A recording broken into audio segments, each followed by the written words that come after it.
Good afternoon. I'm Tom Carothers, Interim President of the Carnegie Endowment for International Peace. It's my great pleasure to welcome you to today's event. When the coronavirus began spreading globally last year, and we all began scrambling to understand its implications across so many different domains, it was natural, of course, to think about the conflict domain and wonder what the effects would be. But it was immediately obvious that it was going to be extraordinarily difficult to predict these effects. Perhaps the surging virus would cause some conflicts to pause as people turned their attention to the medical emergency at hand. Or perhaps it would accelerate conflicts if armed actors took advantage of the disruption to push harder. Perhaps the pandemic would transform the nature and dynamics of some conflicts as actors changed their strategic calculations and perceptions of interest. Or perhaps it wouldn't greatly change conflicts, as people might simply treat the virus as a side issue and stay embroiled in the existing conflicts.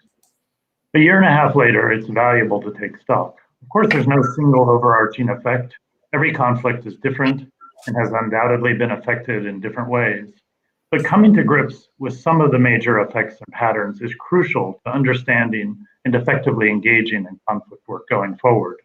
Mercy Corps' report that is the basis of this meeting is a big step forward in that regard, and our hope that this event will also serve that purpose. In addition, when the coronavirus hit, it also soon became clear, even if we often didn't articulate the thought, that this unfolding cataclysm might well change our perceptions of fragility and responses to it. Prior to the pandemic, for the policy community, fragility was something that certain states suffered from, a defect that needed to be remedied so that those states could join the club of non-fragile states. The pandemic has brought fragility home to us. It's become clear that it's made us feel in very personal and immediate ways what fragility means in our own lives, within our families, within our communities, within our national societies. Fragility is no longer something we worry about out there in the world. Is something we grapple with all around us. Fragility is thus no longer necessarily something that some states experience and others don't. Rather, it seems like an inescapable part of the human condition. Accordingly, it's also clear that addressing fragility is not necessarily always so much about solving it outright, but instead the search for ways to manage it and cope with it. So this issue too, the nature of fragility and our responses to it, also deserves serious reflection at this uncertain time in the midst of the pandemic experience. Thank you again for joining us, and thank you to Mercy Corps for leading on this event and this important work and inviting us to join them in co-hosting it. With great pleasure now, I'll turn it over to Tjada McKenna, who will take us forward. Tjada? Thank you, the Carnegie Endowment for International Peace, for your partnership on this event. Hello, everyone, and thank you so much for joining us today. My name is Tjada McKenna, and I am the Chief Executive Officer of Mercy Corps, a global humanitarian development and peace-building organization. Our team of 5,600 humanitarians operates in more than 40 countries, where our work improves the lives of more than 37 million people. The COVID-19 pandemic is a monumental and unprecedented crisis, the effects of which we do not yet fully know, but are sure to extend beyond the spread of the virus itself. 18 months since the pandemic began, it is increasingly clear that COVID-19 is far more than a global health challenge. The pandemic is undermining hard-won development gains, including, for example, by widening gender inequality and increasing extreme poverty. Global humanitarian need spiked by more than 40% last year. More than 155 million people are acutely food insecure around the world, and 2/3 located in 10 fragile countries, all of them where Mercy Corps has current or previous experience. Indeed, the pandemic has touched virtually every aspect of our work and lives at Mercy Corps. When COVID-19 hit, our team members redoubled efforts to support communities in need. We were able to keep 90% of our programs operational and functional throughout the pandemic, a huge endeavor done at higher cost and greater risk to our teams. Despite travel restrictions, supply chain disruptions, and limited funding, we adapted our programs to continue providing life-saving relief and critical developmental programs.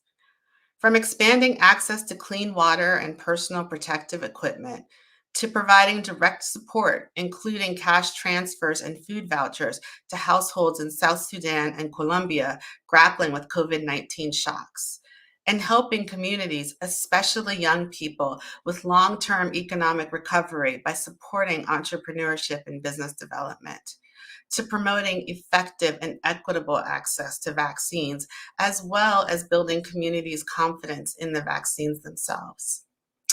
In addition to these and other programs to help communities cope with COVID-19 and build resilience, the team at Mercy Corps has combined our robust research capacity with our vast in-country networks to examine and grow the evidence base on various issues related to the pandemic, including its impacts on conflict. Today, we are excited to share with you our in-depth report, A Clash of Contagions, based on extensive field research done in Nigeria, Colombia, and Afghanistan. We will have an opportunity to dive into the findings and recommendations of the report during the panel discussion, but it's clear that to effectively overcome the pandemic, we must take a global approach, one that is conflict sensitive. This is why we were very happy to see that the U.S. Global COVID-19 Relief and Recovery Framework, recently released by the White House, brings much needed focus on addressing both the health and non-health impacts of the pandemic. The framework specifically mentions the need to improve human security, prevent conflict, and address critical governance and human rights challenges exacerbated by the pandemic, among the lines of efforts that the U.S. government will pursue. The COVID-19 pandemic has also reinforced the urgency of achieving the goals and objectives of the Global Fragility Act, which Congress adopted with bipartisan support. Mercy Corps and the Global Fragility Act Coalition look forward to seeing the law fully implemented in the years ahead. In March of this year, Congress adopted the historic American Rescue Plan, which provided more than $11 billion in foreign assistance for COVID-19. USAID is at the forefront of operationalizing the US government's global pandemic response, which is why I am extremely delighted that Rob Jenkins, who is the USAID Assistant Administrator for the Bureau of Conflict Prevention and Stabilization, is with us today as our keynote speaker. A committed public servant, Rob has long served with distinction in the US government, and we've had the good fortune to work together in the past.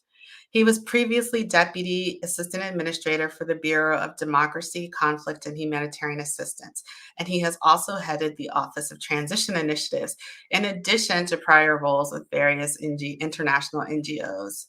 Rob, thank you so much for joining us today to add your insight and knowledge. Well, thank you, Jada. I am delighted to be here today, and congratulations on the launch of a great and very valuable report. As a bureaucrat generalist here, surrounded by renowned experts, I feel almost as though I'm a fan that won some sort of competition to be with people that I've read for years.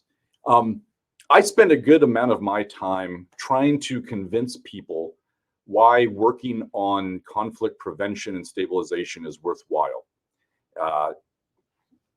It is such a luxury to be with a group of people today who understand that push for this important work, rather than asking how do we know that it works, and is it really worth the investment to try to prevent things? As you mentioned, I lead the Bureau for Conflict Prevention and Stabilization, or CPS, at USAID. On government timescales, we're a very nascent organization. The Bureau is just a little over 1 year old. The Bureau was created to give USAID a bureaucratic home dedicated solely to handling issues around conflict, instability, and political transitions. Until the creation of CPS, we never had that before. Those issues were always relegated behind the humanitarian and political crisis du jour. Now, if you believe in the premise laid out by the Mercy Corps report, Clash of Contagions, that COVID-19 and responses to it are exacerbating drivers of conflict, then USAID looks extremely prescient, having launched a conflict bureau just as the pandemic started to bite. But anyone who has worked in government knows these processes take years. The timing was coincidental, but I'm happy to take credit for looking like we were moving for once at the speed of relevance. In March of 2020, I returned from a trip to Niger and Burkina Faso to a Washington, D.C. that had radically changed in just a few short weeks. Everything was shutting down, but I had to come into this office downtown, and saw deserted streets and empty cafes in the heart of the city on a weekday morning.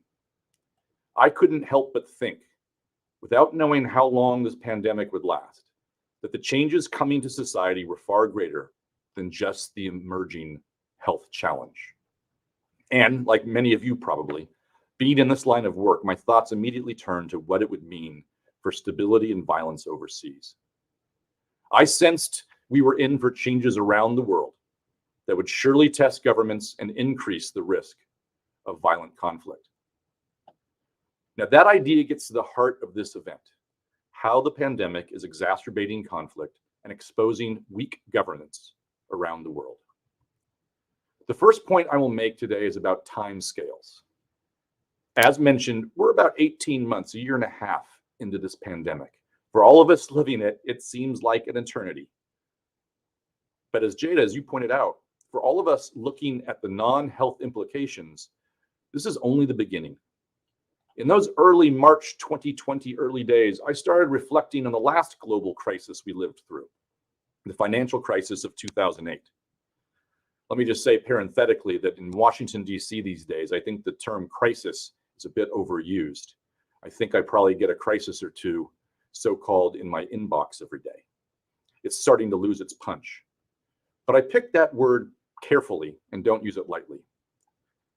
Similar to now, that crisis in 2008 unfolded with the initial shock, though the shock was not the healthcare system, but expressed in financial and economic effects. No credit, collapsing financial markets, foreclosures, a shrinking GDP, lost jobs. But as many have argued, long after the initial economic damage passed, the effects of the crisis lingered, and in fact are still lingering. Across Western governments, we still see increasingly polarized politics, anger at governments and fiscal spending, a loss of trust in institutions and experts, and renewed debates about what a fair society is. While the causes of this polarization are varied and deep, I have little doubt that the financial crisis, along with the mode and shape of the recovery, played a significant part in getting us to where we currently are in our global political state. Now, just as the financial crisis passed, so too will this current health emergency.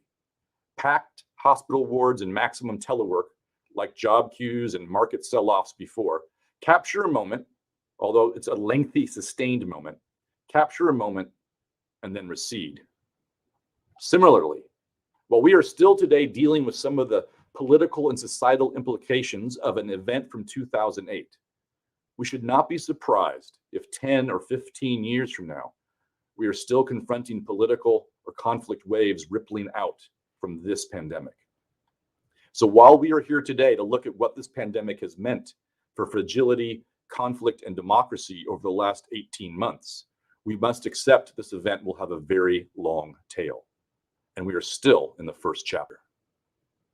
I suspect when we or our successors meet to discuss violent conflicts during the years of the 2030s, many papers and keynote addresses will begin with the words, "The trend since 2020 has been." Now, the other point I will make is one that comes across very clearly in the Clash of Contagions report. When I look at these issues of fragility and conflict, the pandemic isn't an anomaly pulling the world in a new violent direction. is exacerbating worrisome trends that were already in play. If we imagine a world where the coronavirus was quickly contained or never made the jump to humans, I think we might still be gathered as a group talking about the heightened risk of conflicts. Take away COVID, and we might still discuss how democracy has lost ground as a tool to resolve differences. Take away COVID, and we might be debating why people across the globe are losing faith in their governments. Take away COVID, and we might still wonder if the inequalities of the world, heightened by an ever more connected world, are giving rise to discontent. Take COVID away, and we would still be looking for what shape American or Western engagement should take in conflict zones, especially now after the withdrawal from Afghanistan. When we add in COVID, we see delayed elections. We witness the spread of misinformation to distrustful populations, and we watch states struggle to meet many public challenges. The chasm between the haves and the have-nots grows wider and wider. COVID exacerbates all those trends that are raising the risk of violent conflict around the world. It is one of multiple catalysts reshaping societies. Our warming planet comes to mind. The case of Colombia, and Colombia is one of the countries in the report, the case of Colombia is telling. The landmark peace agreement of 2016 brought all of us a sense of relief after decades of conflict. But clearly, many of the other underlying dynamics contributing to violence remained in that beautiful but persistently divided country. Once COVID hit and the Colombian government responded, many of those dynamics came to light. The economic and social effects of the COVID response in Colombia are felt most acutely in rural areas which, following the peace agreement, anticipated transformation and more services from the state. Once the pandemic and response took hold, the state and its services receded again and disappeared. Meanwhile, armed and criminal groups stepped into the gap. Schools closed, providing fresh recruiting opportunities for these groups. Seizing their lockdown moment, they have been active. 34,000 people were displaced due to violence during the first half of 2021 in Colombia. That's a 128% increase from the prior year. One local organization reports over 100 civic leaders and human rights activists have been killed this year. Colombia grabbed headlines earlier when widespread protests broke out in cities and rural areas. Protest demands ranged widely from economic to police reform. However, in Colombia's rural regions, where inequality and insecurity are sky high, we saw civil society center their demands in calls for dialogue with the government around the peace accord. Now, none of these grievances or opportunities for armed groups were unique to the pandemic. They were all pre-existing conditions, but we equally can't say COVID played no part in accelerating those trends. I don't believe Colombia is unique in that sense, nor do I believe the catalytic effects of the pandemic and our response to it will be limited to just a few years. In Ethiopia, COVID was the stated reason for delaying elections. Now, we needn't debate, deliberate, decipher, nor delineate exactly what role the pandemic is contributing to events there. We just know something must be done to halt the frightening spiral that Ethiopia currently finds itself in. My takeaway is one of urgency. I joked at the start of my remarks saying we look brilliant for serendipitously creating the CPS Bureau just as the pandemic started taking its global toll. Like any joke, it carries a kernel of truth. We built CPS because, like many of you, we already saw the trend for more conflict coming. Today's discussion takes the same idea as its starting point. The risk factors for more violent conflict were already present. That's why with our State Department and Department of Defense colleagues, we wrote the Stabilization Assistance Review in 2018. That's why, as Jada points out, with bipartisan support, the Global Fragility Act was passed in 2019. COVID is only ratcheting up the urgency to do something about addressing the breakdown of social and political bonds. There is now an imperative to build on what we were learning even before the pandemic. Like Goethe said 200 years ago, we can learn more from disease than life could have taught us anywhere else. I wish I could conclude with an elegant, clear solution. I can't. I do believe the United States has a large part to play in stemming these risk factors, and that foreign assistance is very much part of the equation. I know many of you here today care a lot about this. Many have thought, some have written about it. So I am eager to hear what comes out of the discussion. I'll try to end on a bright note. Late last year, Nicholas Christakis at Yale was talking about humans and pandemics throughout history. Pandemics, he said, always elicit very deep and fundamental human sentiments. Sentiments like grief, fear, denial. Emotions, those of us that work on conflict and in conflict settings, we're familiar with those. But he ends by saying, in addition to the darkness, pandemics have also always inspired hope and optimism, which is a good note for us to move forward. Let's move forward in hope and optimism, because we have a lot of work to do. Thank you very much.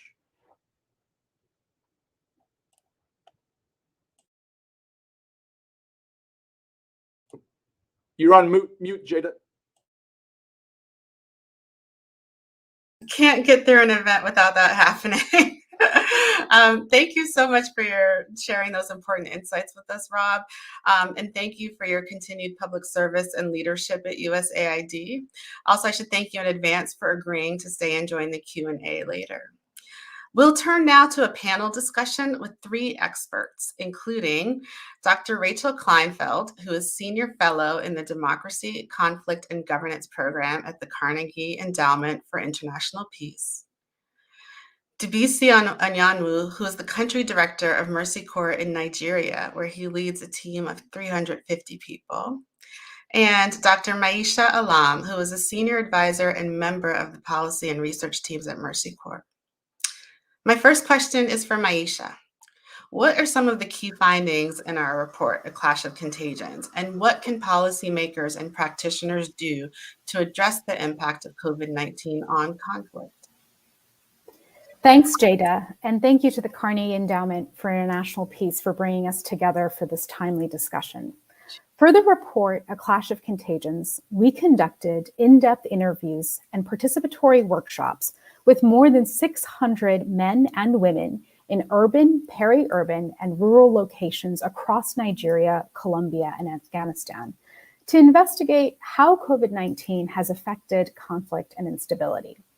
We analyzed this robust set of data through systems mapping and identified 3 pathways through which COVID-19 and pandemic response measures have exacerbated underlying drivers of conflict, even if that has not triggered immediate violence.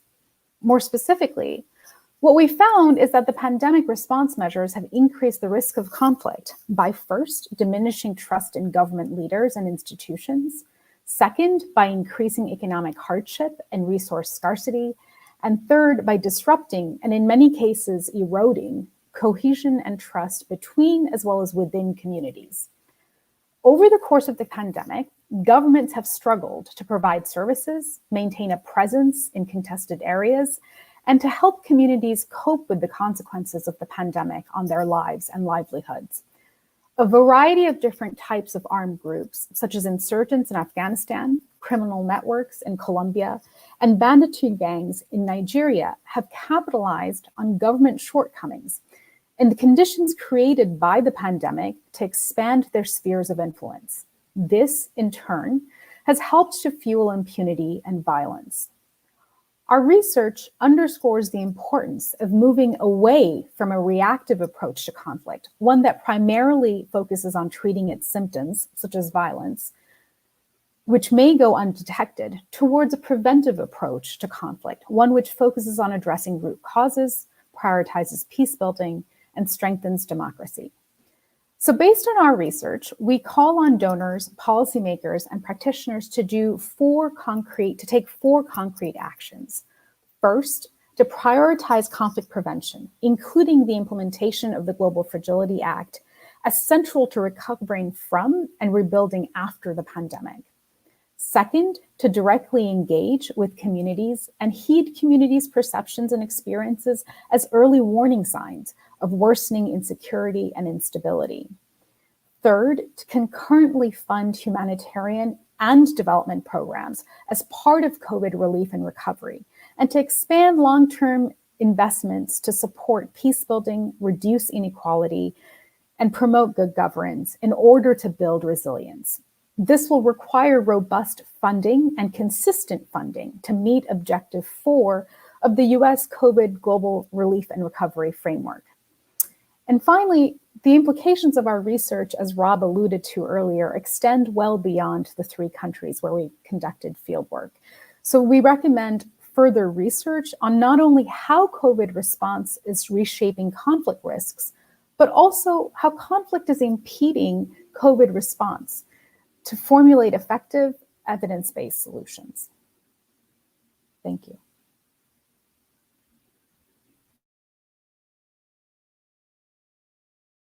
Jada, you're muted. Again, I'm so sorry. I'm having a rough work from home day. Thanks, Mayesha. You have described some worrying trends and patterns that, if left unchecked, could have severe long-term effects and create new challenges to humanitarian, development, and peace-building efforts. Let me turn to Ndubisi, who's been leading our amazing team in Nigeria and living this during this challenging time of COVID-19. Ndubisi, can you tell us how the pandemic is exacerbating conflict risk in Nigeria and how you've tried to mitigate some of those risks to strengthen peace building? Sure, thank you, Jada. Just to start with, I want to say that the Nigerian government has done a good job in managing the pandemic. When it's all said and done, when you consider the existing challenges, the economic situation, and the huge population, when compared to other countries on the continent, Nigeria has done well. Information is readily available, vaccines are in supply, and they're doing their best to deal with the issue of vaccine hesitancy. However, there are challenges, and it's important to mention that there was an existing conflict before the pandemic came in, and so there was also an existing trust deficit. Trust was already compromised between the public and the government systems, and this made it extremely difficult for people to really rally around the fight against COVID-19. So what this meant was that it was a very steep climb for governments to really get people to rally around this issue because of the suspicion, the lack of trust. And so suspicion really still exists today. So what we're seeing here is that conflict is feeding into the pandemic growth, and the pandemic is exacerbating conflict. So the question is how? In Nigeria, the COVID-19 pandemic has led to a wide range of effects, many of which have contributed to instability. First, the lockdowns, the border closures, and movement restrictions in 2020 have enabled an increase in armed group activity and thereby perceptions of worsening insecurity. Over the course of the pandemic, in addition to insurgent attacks, we've really seen a proliferation of banditry gangs and a rise in kidnappings. We've seen extortion, cattle raids, theft, and looting. The tactics of criminal gangs have also evolved as the pandemic has afforded them time and opportunities to expand their presence and activities. Secondly, the pandemic and response measures have caused severe economic hardship, which has really worsened existing scarcity of basic resources in both urban and rural areas. For example, food insecurity almost doubled in 2020, with more than 10 million people currently facing crisis-level food shortages. Also, unemployment and lost wages have heightened the risks of corruption and the temptation to join criminal networks to generate income. This also fuels the potential for violence. Thirdly, we've seen how frustration and desperation during the pandemic has contributed to social agitation and growing activism, whether in the streets or online. We've seen youth, especially mobilized through mass protests and digital advocacy. And it's really important to center youth in the pandemic recovery and response, which is why in our programs in Mercy Corps Nigeria, we've really prioritized their education and employment. Additionally, the frustration has further exacerbated gender-based violence. So what are we doing to mitigate these issues? We've taken an innovative approach. We've developed a rumor tracker to detect and counteract misinformation about the virus through tailored messaging campaigns. We also scaled up our peacebuilding activities in northern Nigeria to strengthen conflict prevention. We implemented a unique approach to help deliver educational lessons and life skills to girls and boys through radio and text messaging when they were unable to attend school. I have to say that understanding community needs and tailoring interventions to meet their needs that are conflict sensitive is really crucial. When we think about pandemic recovery, making sure the humanitarian and development programs are funded and implemented alongside each other is going to be really important to support the marginalized and build resilience. In the same vein, integrating good governance principles as part of the pandemic recovery is also critical to improve service delivery and build community trust in institutions. So looking ahead to the future for maybe future COVID-19 restrictions, we believe that these restrictions should be coupled with investments in economic support, investments in security provision, and programs that build a harmonious society. In addition, responses to COVID-19 and other shocks in Nigeria should draw on local knowledge and creativity by incorporating inclusive community engagement into program design and implementation. Finally, I think it's also important to realize that the COVID-19 situation is far from over in Nigeria. Only 1.3% of the national population has received at least one dose of the COVID-19 vaccine. So the virus remains a huge risk for people, and the socioeconomic recovery will take a while. Also, combating misinformation and overcoming vaccine hesitancy through a conflict-sensitive, locally relevant approach will also be key. For instance, decisions to relax lockdowns should be combined with efforts to bolster COVID-19 prevention behaviors and vaccine acceptance, as well as programs that support livelihoods and strengthen dispute resolution mechanisms. Thank you. Thank you, Ndubisi, and thank you also for your words about the Nigerian government's efforts to contain this, and the fact that they have done a good job at that. We've all seen all of our governments struggle through that, so it's great to hear. Your perspective was especially helpful for understanding what's at stake in Nigeria going forward. It's the pandemic has really magnified inequality, the consequences of which are devastating in fragile contexts, and especially with vulnerable people in those contexts. Which brings me to my next question for Rachel. Rachel, in what ways have you seen pandemic response measures shape insecurity, and what are some approaches the international community can take moving forward? But before Rachel answers, I will also say to the audience, we will be taking Q&A from the audience after Rachel, so please feel free to provide your questions. But Rachel, please go ahead. Thank you so much, Tjada. And it's such an honor to be part of this panel. All of the speakers have been just fabulous. And Rob really pointed out at the beginning that the financial crisis, our last major crisis, it wasn't just the initial shock alone. It was the government response that created some of the problems. It was this sense that the government bailed out the wealthy and the banks and not the regular people. Whatever your take on the actual economics of that, that was a feeling that was very prevalent, and that there wasn't accountability for that. And I think we're seeing something similar here with how the government response to the pandemic has crafted a secondary narrative. And so we in the conflict community talk about war and conflict, but first I just want to say the greatest source of violence are actually homicide and governments killing their own people. The pandemic response has directly exacerbated both.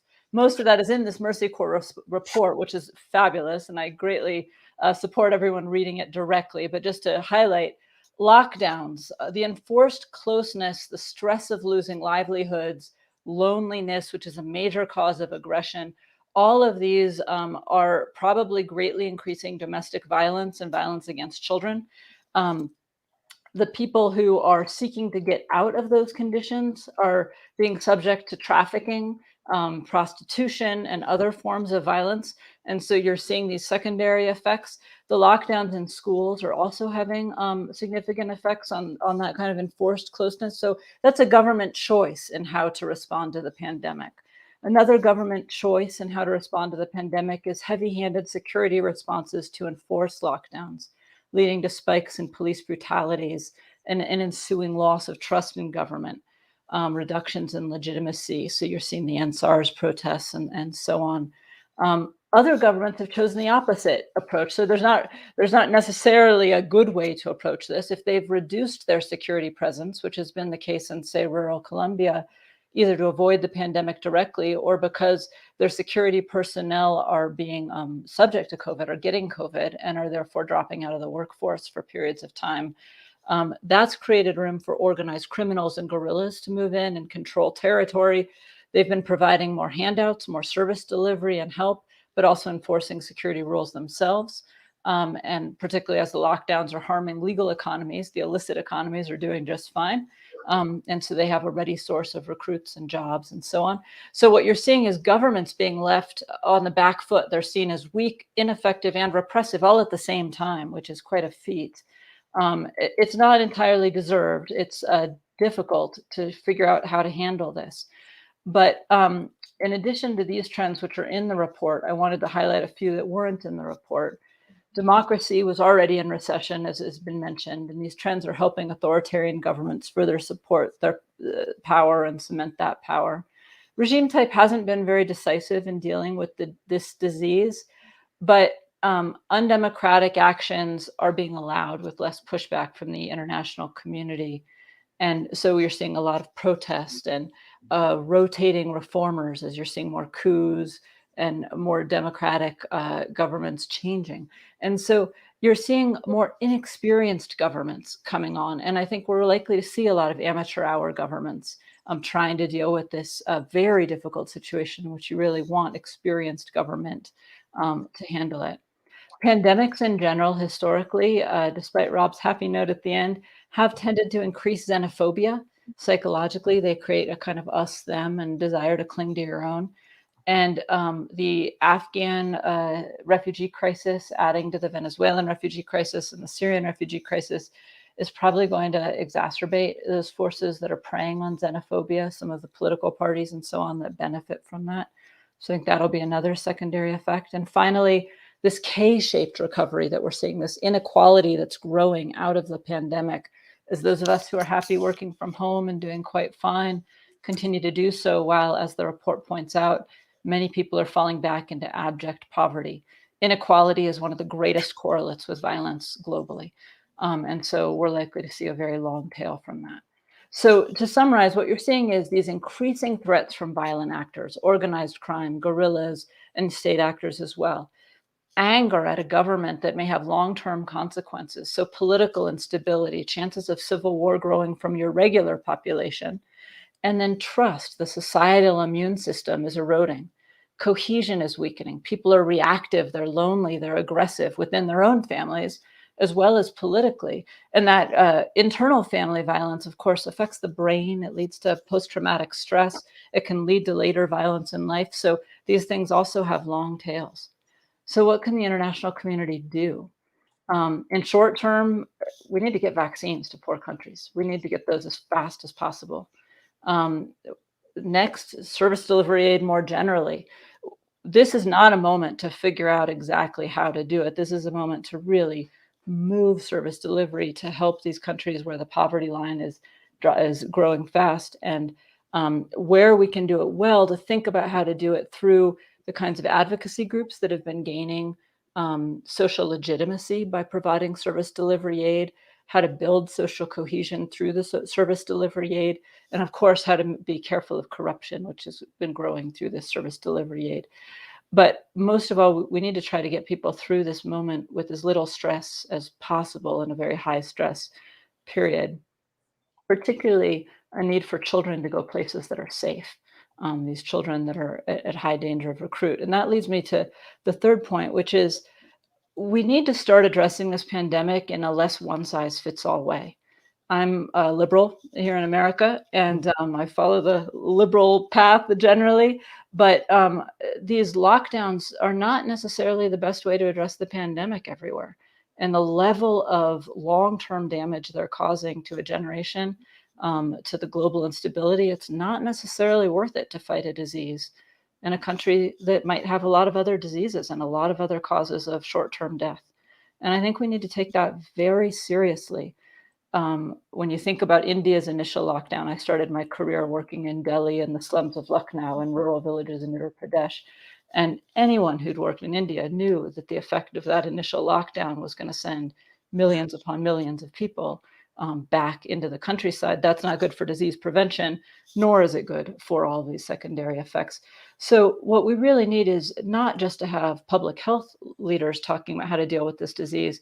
We need anthropologists and social scientists and sociologists and a real holistic look at how to deal with these very tough pros and cons. And we need those professions that have bowed out of these sorts of decisions, like anthropology, which after the Iraq War really decided to take a back step from the policy conversation. We need them back in. And then just to close, moving to the longer term, we in the thinking community, the research community, we need to address head on this question of what to do about countries where significant portions of the bureaucracy or politicians are not actually seeking to help their people. Yeah. Ultimately, what can outside actors do, and what are the repercussions for doing various things? If we're trying to deliver aid by going around the government and going to civil society, what does that mean? If we try to go to the subnational level, what does that mean? What are the government's incentives for allowing good things to occur around it versus trying to obstruct those? What if the issue isn't service delivery that the government can allow, but is security, which has to go through the government to some extent? And we just really need to face these questions head on, because this pandemic has brought them into strong relief. And I'll close with a happy point, which is that part of this work needs to be done at home. We need to be giving strong examples of democracies that work for the rest of the world. And so it's not just about showing other countries how they can do better, but we can do better ourselves to give people around the world, as they come out of this, a sense not just of what they're angry about, but of where they can go. And I hope we can all do that within our own countries. Yeah. Thank you for your assessment and suggestions, Rachel. It was frustrating in the early stages of the pandemic, and even in the early stages of COVAX, all the attention was on shots in arms, and really we had to pay attention to a lot more of these things like last mile delivery, and bureaucrats who weren't necessarily interested in the best for their people. So I thank you. That was really thought provoking, and that one line you used about trust being society's immune system is really going to stick with me. It's great. It's a great analogy. Let's now bring Rob back into the conversation for the question and answer with our audience. A reminder, you can please share your questions via the comments function on your screen. And actually, Rob, the first question is actually to you, and it's from Lisa Inks. So for Rob, the timescale issue is so important. What implications does the pandemic have in terms of how USAID will approach long-term visioning? How might it change the way you think about measuring conflict prevention success?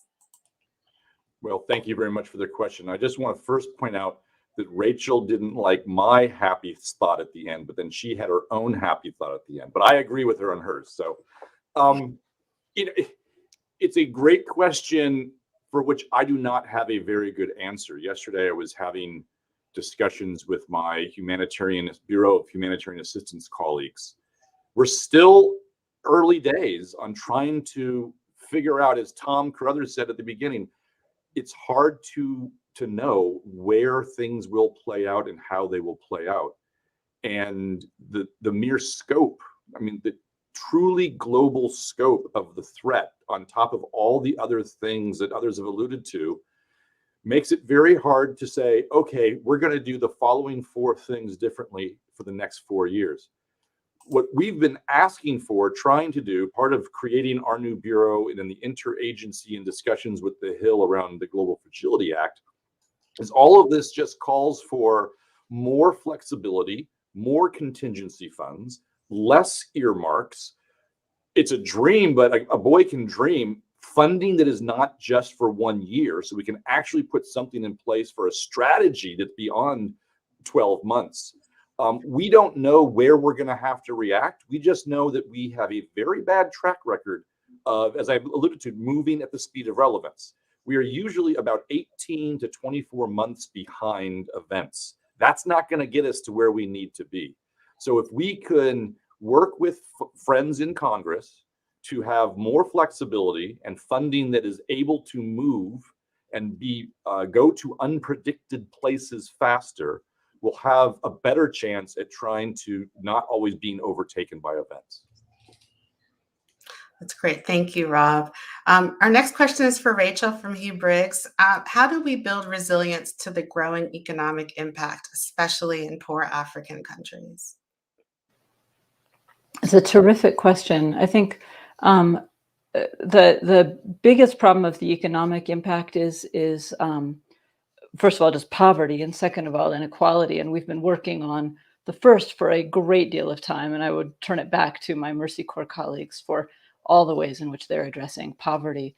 On the issue of inequality, we know how to address inequality. It's through governments that collect taxes and redistribute those taxes. It's also through building up middle income businesses and mid-sized businesses and small businesses that are somewhat less beholden to strong government regulatory systems that pick winners and losers, so that people can be entrepreneurial, so that they are not subject to such strong oligarchic impulses in economies that are smaller than, say, Nigeria's. And so we know how to do both those things. They're just hard, and they're subject to a lot of political machinations in small countries that are more oligarchic, like in the Northern Triangle. So I think that requires a lot of effort rather than necessarily a lot of thought. On the poverty issue, my understanding of the research, and then I'll turn it over to Mercy Corps, is that direct help is what a lot of the findings have come up with, that getting money directly to people works pretty well. So I will turn it to them.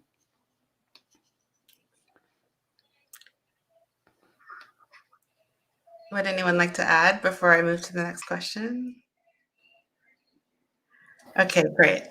Oh, Mayesha, were you going to say something? I was just going to add to Rachel's last point. You know, we've seen through our research and as well as our programming, for example, in Colombia, that direct cash assistance is incredibly important, and it can be transformative both in the short term and long term. So I think, you know, Rachel, your point is really well taken. Thank you. We have another question here from Melanie Marcus towards Rob and Rachel. How does the work of the CPS and CI rely on endorsement from the American public? And how much is independent? What strategies can be used to increase buy-in from civilians? I'll start. Everything we do is based on what Congress approves and what Congress gives us, which I see as a proxy, not a direct line, but from the American people. And we are, I often talk about, I still don't understand how this government that works so poorly these days, and Congress, which finds it so hard to agree on sometimes the most basic of issues, continues year after year to provide foreign assistance to USAID and to other parts of our government.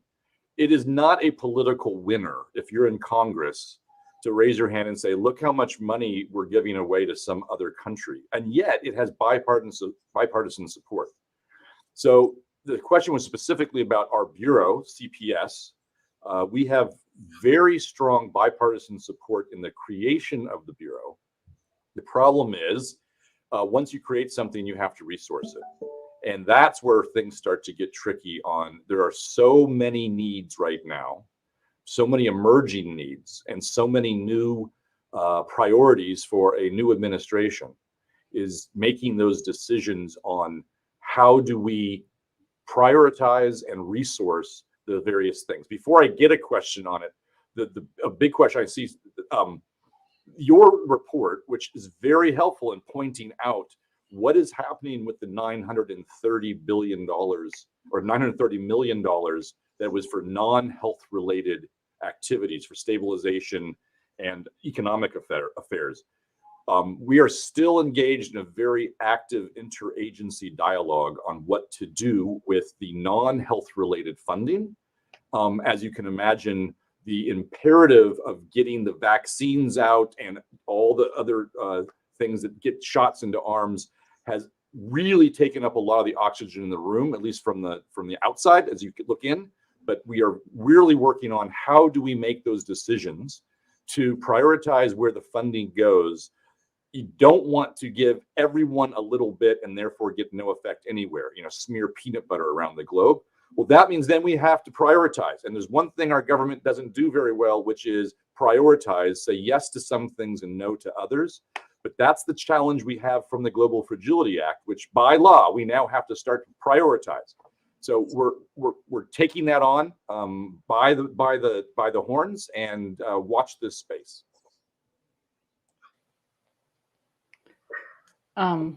Just to address the same thing, 3 points.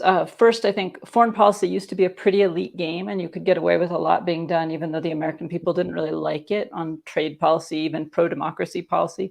I think we're turning away from that world, and so I think we do need the American people's buy-in. There's a law that says state can't propagandize to the American people. That's been interpreted incredibly broadly by states' lawyers in ways that I think have really tied states' hands unnecessarily from telling the American people the good things that it does. I wish that they wouldn't interpret it as broadly as they do. I frankly wish that state would just run employment ads the way the DoD does. It would just run employment ads talking about the amazing things they do as a way of hiring people. That would be one way around the law, but I'm not in charge of state.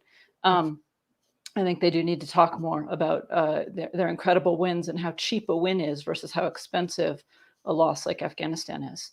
And finally, I think that Rob needs funding, and I want his department to be well funded. However, I also think that you can cause bigger problems by putting money where it's not wanted. Witness Afghanistan. And so one needs to be careful about money equaling success here. And so we need Rob's department to be funded, and yet we also don't want so much money in this sphere that it's spent in ways that actually can exacerbate some of the problems that we see on the ground. That's great. This next question is for anybody. What do you see are the biggest takeaways from this report for American policymakers, both for implementing policy domestically and abroad?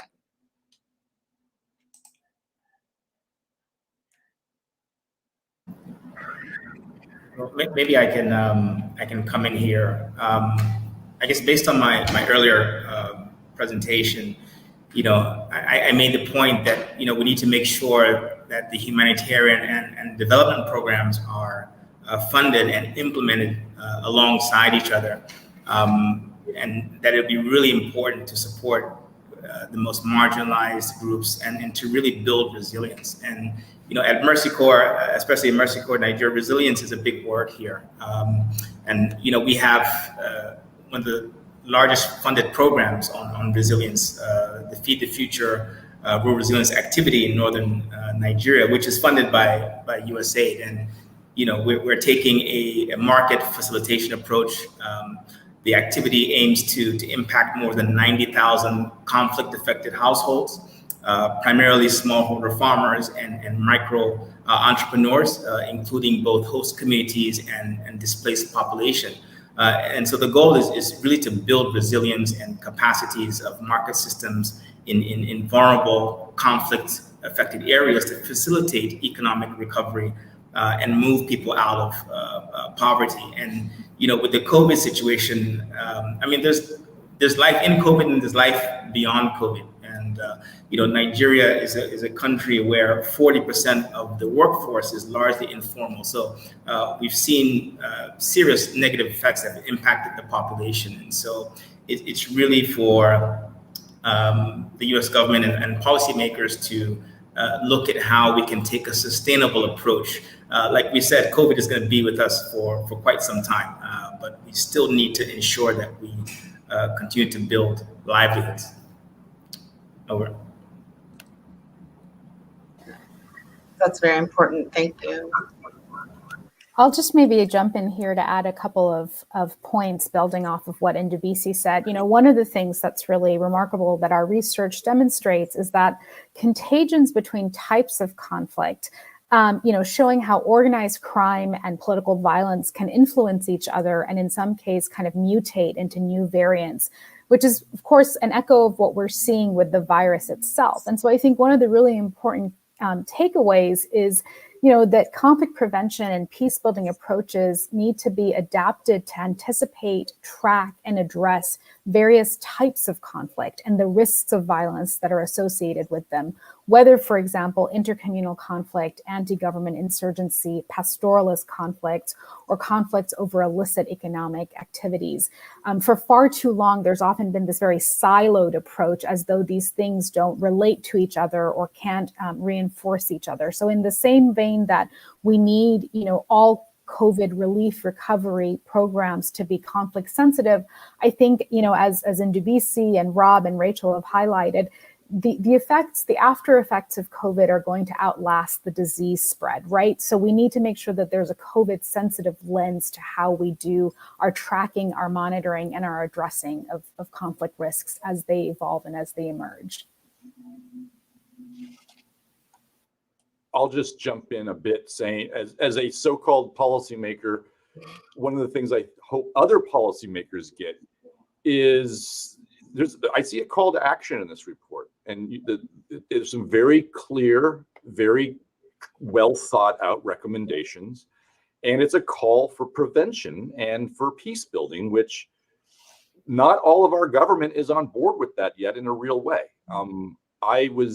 I had to deliver a lecture this morning, so I was looking back through some old lectures and talks and things, and I found Brian Atwood as administrator of USAID in 1998 talking about how our government does not work on prevention and how so many things that we're dealing with humanitarian assistance, I mean, are about conflict and man-made. I was like, the same talking points. It was kind of depressing. The same talking points that we've been using for the last few years, he was making in 1998, and we're still not putting resources towards getting ahead of the problem.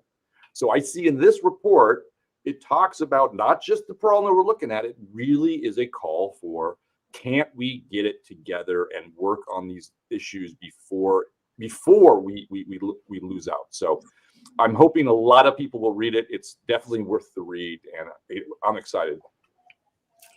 Yeah, so am I, for us to just get to it. Here's another question for the panel at large. How do you personally tackle the challenge of balancing normative frameworks with the visible reals of possibility? How does doing such work yourself affect this experience?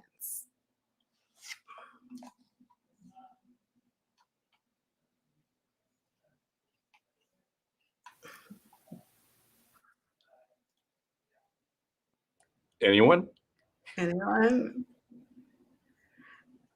Normative frameworks with the visible reals of possibilities. So, well, maybe I'll just say something briefly and building off of Rob's comments just a minute ago, which is I think you can only do conflict prevention work if you are optimistic about it, right? Conflict prevention is about believing in the possibility of something being better and to prevent something from being worse, right? And so, yes, the challenges and certainly the report lays out many of these, and we're highlighting many of them in this discussion, are numerous and complex and will be with us for a very long time. But I think, you know, to reiterate what Rob was just saying, prevention is not just less expensive. The dividends for everybody, whether we're talking about ourselves in the US or in Nigeria or in any of the countries that we cover, are enormous. And so I think going into it with that realization is a really important in terms of mindset, and I think underpins very much the way in which Mercy Corps operates across the globe, right? The power of possibility driving our efforts. So I'm not sure if this is quite what the question asker was getting at, but Next week on September 13th, just to plug it, I have a talk that I'll be doing on global violence with Steve Pinker and Rob Muga at Igarape and Hedda Cipri and so on. And one of the things that I think about when I think about the normative framework is just how much that normative framework has changed over the last few hundred years. I mean, my 3-year-old just got in trouble yesterday. I got her in trouble, being her mother, because she was killing ants. And I got really mad and said, you don't kill animals. We're on their planet. They're not on our planet. And, who got mad at their 3-year-olds for killing ants in the 1950s? Certainly not in the 1650s. These are things that have changed over time that we think are not okay now. And similarly with killing human beings, you can see in Steve Pinker's work, these normative changes over time. And the idea that countries shouldn't be at war versus war being an honorable thing that you actually rush out to do if you're a certain kind of a man. And so these are huge normative changes over time. And while we are in a moment of uptick in violence, of uptick in homicide in the United States and certain other things, I think the optimism is in realizing just how much these have declined over time. And declined greatly in our own lifetimes, actually, even if they're rising up, and that it is possible for huge normative changes. And then I think you kind of keep in mind these huge shifts that can happen from an expectation of war to an expectation of peace. And then you look for these moments of opportunity, where can you have this kind of global vision? And then you see this little tiny chance for, security sector reform in Colombia right now, or this thing, and you just try to move and maneuver toward those bits and pieces that are open. Thank you, Rachel. So if you guys have any questions for each other or any closing remarks or things you wanted to add before we turn it over to Tom, please do so.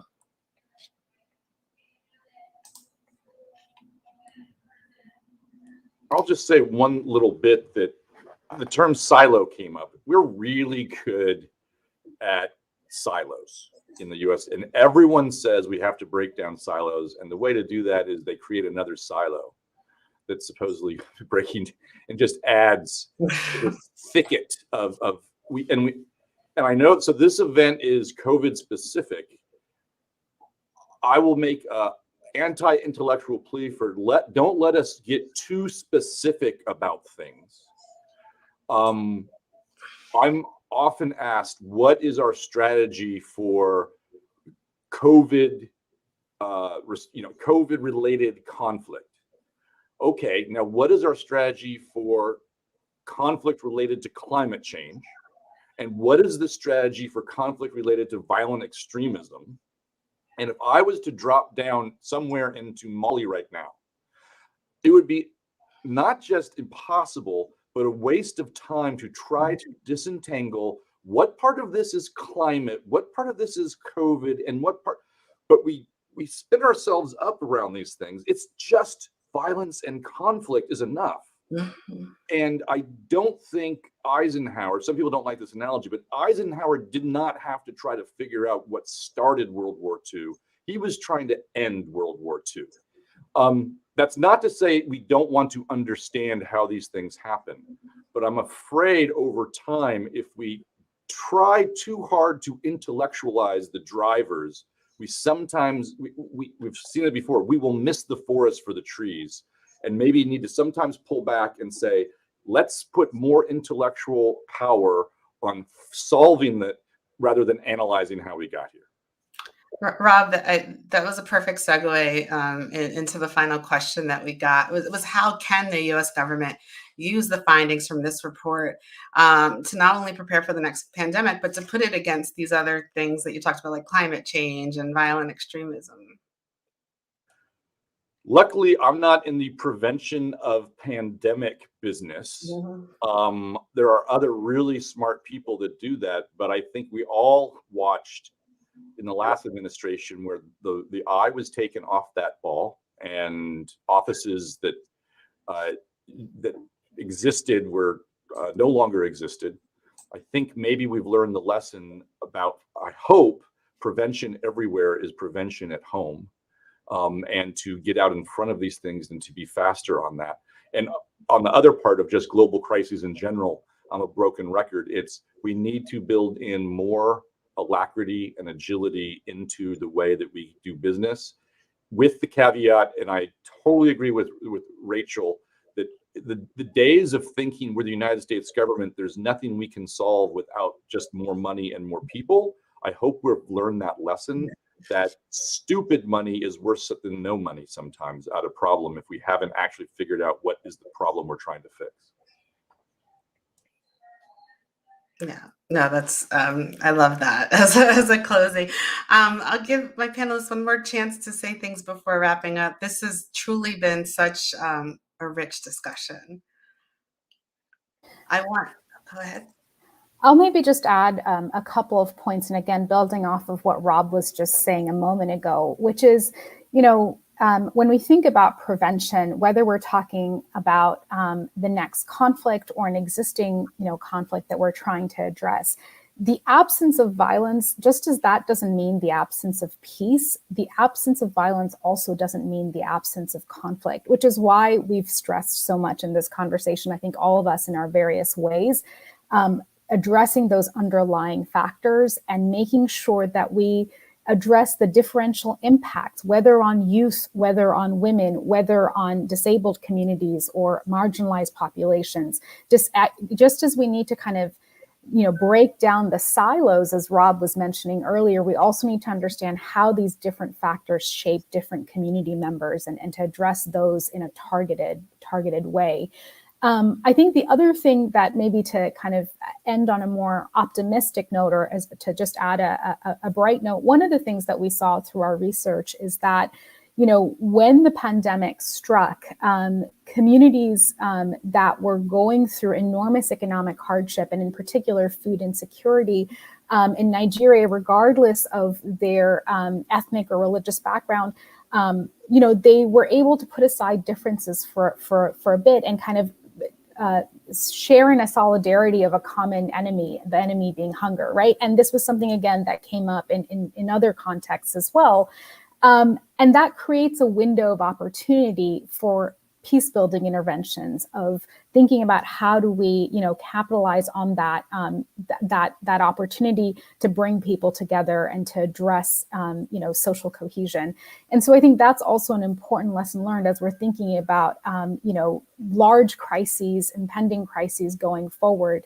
How do we capitalize on windows of opportunity to ensure that our interventions are not just timely, but also reflect ground realities? That's wonderful. That's wonderful. Thank you for the additional insight. Thank you so much to all of our panelists. We had a really great diversity of viewpoints from different contexts. That was really helpful. I would like to hand it back to Tom to offer some concluding remarks for us. And thank you to all of you for joining as well. Thank you, Tjada. I'll be very brief. It's been a long, incredibly absorbing. I learned a tremendous amount from this discussion, and I found it just interesting from many different angles. So I'll be very, very brief. The pandemic started as a scramble. We probably all remember the first week when the pandemic seemed to bite, in the words that Rob used, wherever we happened to live, the feeling of rushing to buy something, rushing to figure something out, to do something. And it turned over time into a long haul, into an endurance test, a marathon of stress, adjustment, pain, concern, and so forth. And in the policy community, the same transition from scramble to endurance has also gone. In the beginning, in the policy community, there was just a tremendous scramble to make sense of this, to what are going to be the implications? How are we going to adjust? How should we shift our aid? How should we shift our diplomacy? And here we are a year and a half later, still in the midst of it, realizing that there's no quick solutions in terms of what policy measures should be. Instead, it's endurance. And that there's, I think above all, the lesson is there's less new than meets the eye in the pandemic than initially seemed. When the pandemic hit, at least for many Americans, it had a kind of unprecedented feel. People kept talking about, when have we ever experienced something like this before? But what we've seen again and again is the pandemic has exacerbated, has been the term we've used today. It's exacerbated existing trends of polarization, of inequality, of social anger, of frustration over governance, of protest, and so forth. And so the pandemic has been a reinforcement of ills rather than something wholly new. The only good news about that, and I'm not going to come down on the good news, bad news side that the panel was debating, the only good news about this is what I think it really reinforces for the policy community is that above all, the pandemic isn't asking us to do something new and different than we've ever done before as a policy community. It's asking us, as Rob has been making an articulate plea here, to finally learn the lessons we've been putting forward for years and years and decades of the sort of most basic elements of doing aid effectively, of being flexible. I watched Rob, he must have had a thesaurus in front of him looking for different ways to say the word flexibility with alacrity, with speed. Why can't we make aid more flexible, making it more long-term? Why can't we be more locally rooted based on local knowledge and adaptation to local needs and circumstances? Why can't we join up the developed and the developing world and realize that we're all in the same boat together, and it isn't the case of us having solutions and them having problems, but we're all working together? Why can't we take anti-corruption seriously? There's been a surge of corruption around the pandemic. Our Nigerian colleague talked about criminal gangs in Nigeria taking advantage of the pandemic. When are we finally going to get serious about anti-corruption? Working with civil society effectively. Civil society has often been the hero in the last year and a half of local responses. It's not a nice add-on to an aid program. It's integral to our conception of what an aid response should be. And so whether that's bad news or good news, the pandemic is the challenge to us of finally showing that we can learn the lessons that have been bubbling up for decades within the community and show that we can meet this moment by, in a sense, practicing what we've been preaching, but not practicing before. So if anything good comes out of the pandemic on the policy side, I hope that will be it. But I hope events like this contribute to that. The report Mercy Corps has done, the tremendous work that Rob and his colleagues are doing, and everybody else taking part of the call. Thank you for joining us. It's great to be with you, and we'll see you again at the next event.